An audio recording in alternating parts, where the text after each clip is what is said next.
It was a chilly autumn night, the kind that whispered of changing seasons and the approach of Halloween. The wind outside rustled the leaves in a haunting melody, setting the perfect backdrop for what was about to unfold. I had just finished the last few pages of a horror novel, its eerie plot still swirling in my mind, when I decided to check on my daughter, Mia, before heading to bed. The house was unusually silent as I made my way down the dimly lit hallway to Mia's room. The soft glow from her nightlight spilled into the hallway, casting long shadows that danced on the walls. I gently pushed open her door, the creak of the hinges sounding louder in the quiet of the night. Peering inside, I saw Mia sitting upright in her bed, her wide eyes reflecting the faint light. "Daddy," she whispered, her voice trembling. "There's a monster under my bed." A shiver ran down my spine, not from fear, but from the eerie coincidence with the novel I had just finished. Wanting to reassure her, I forced a smile. "Monsters aren't real, sweetheart. Let me show you." I knelt down, the carpet soft under my knees, and lifted the edge of her bedspread to look underneath. What I expected to find was a collection of forgotten toys and maybe the odd sock.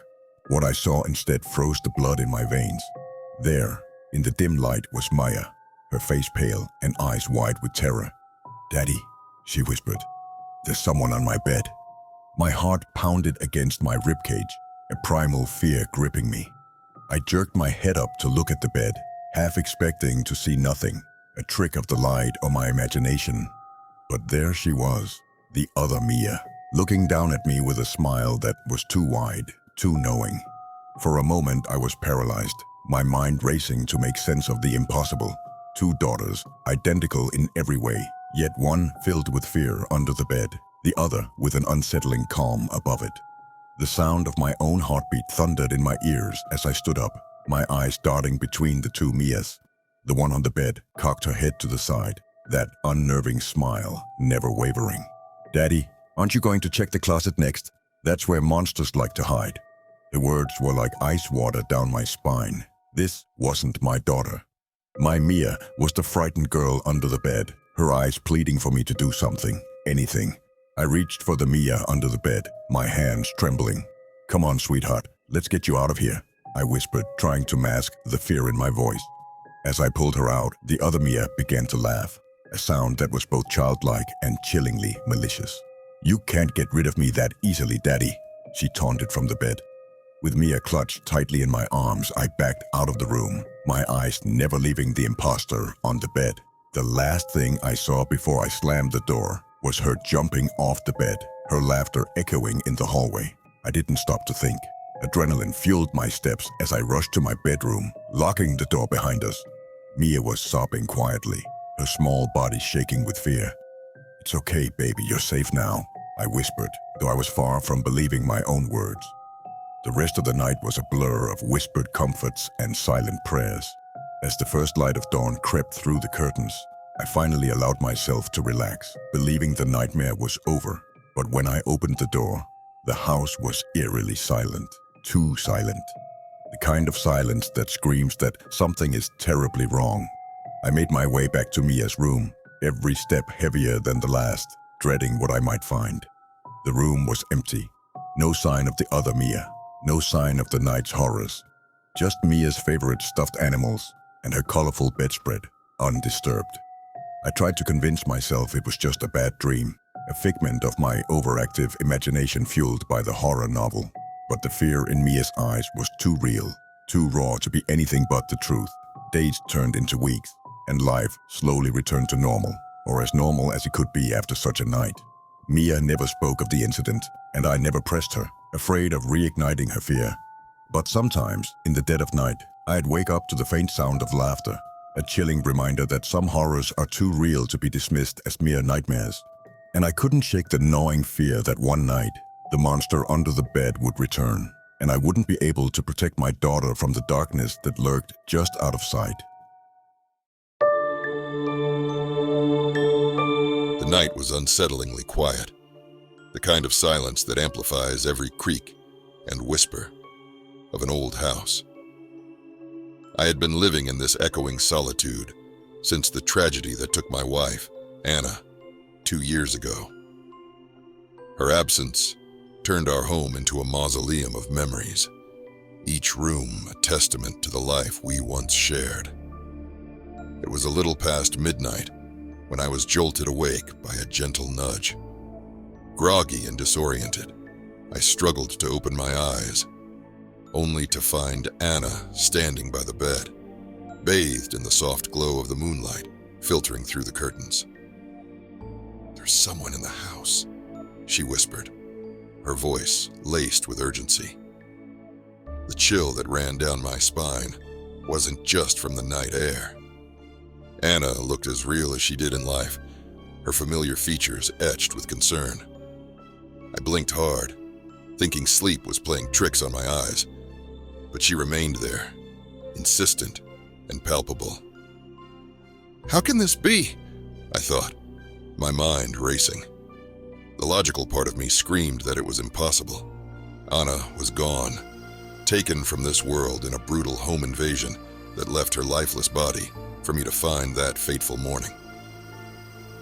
Yet, there she stood, imploring me to listen. The air around us felt charged, the boundary between the living and the dead seemingly blurred. Driven by a mix of fear and an aching longing for my lost love, I swung my legs off the bed and followed her silent figure down the hallway. The house felt different, as if charged with a silent anticipation. Anna led me to the living room, her form flickering like a candle flame in a draft. She pointed to the slightly ajar front door, a silent testament to her claim. My heart pounded against my ribs, a primal fear taking hold. The memories of finding Anna's lifeless body, the police tape, and the endless nights of grief came flooding back. The intruder's presence felt like a cruel echo of the past, a nightmare revisited. I moved cautiously toward the door, every sense heightened. The stillness of the night was broken by the faintest sound of movement, a shadow flitting just beyond the edge of my vision. It was real. Someone was indeed in our home.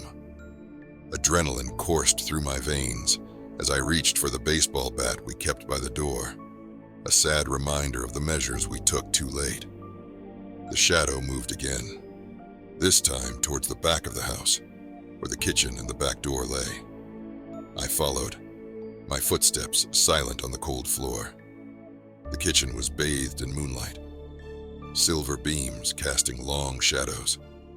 And there, by the back door, stood a figure, cloaked in darkness.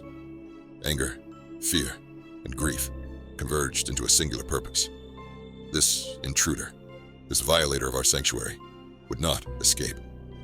With a cry that was part rage, part despair, I lunged forward, swinging the bat with all the force of my pent-up sorrow.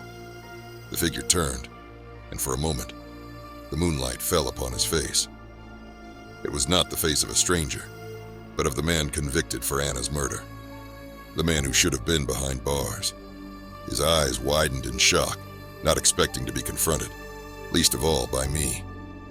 The bat connected with a sickening thud, and he crumpled to the ground, the weight of his guilt and my vengeance bringing him down. Panting, I stood over him, the bat trembling in my hands. But then, the impossible happened. His form began to shimmer, dissolving into the night air like mist under the sun. In his place lay no body, no sign of the struggle that had just occurred. I was alone, the silence of the house, a heavy cloak around my shoulders. I turned, half expecting, half dreading, to see Anna again. But she too was gone, her presence just as ephemeral as the intruder's. The realization hit me like a physical blow. Had it all been a figment of my grief-stricken mind? A hallucination born from the depths of my sorrow and longing for justice? The question spun in my mind as I sank to the floor, the bat slipping from my grasp. The night wore on, the moon's journey across the sky, marking the passage of time in a world that no longer made sense. As dawn broke, painting the sky in hues of pink and gold, I remained there, lost in a sea of doubt and despair. The light of day brought no answers, only the stark reality of my solitude. The police found no evidence of an intruder that night. No sign of the man I was sure I had confronted. They suggested grief can play cruel tricks on the mind, conjuring phantoms from the depths of our darkest memories. But in the quiet moments, when the world falls away and I'm left with the ghosts of the past, I can't help but wonder. Had Anna reached out from beyond the veil to protect me one last time?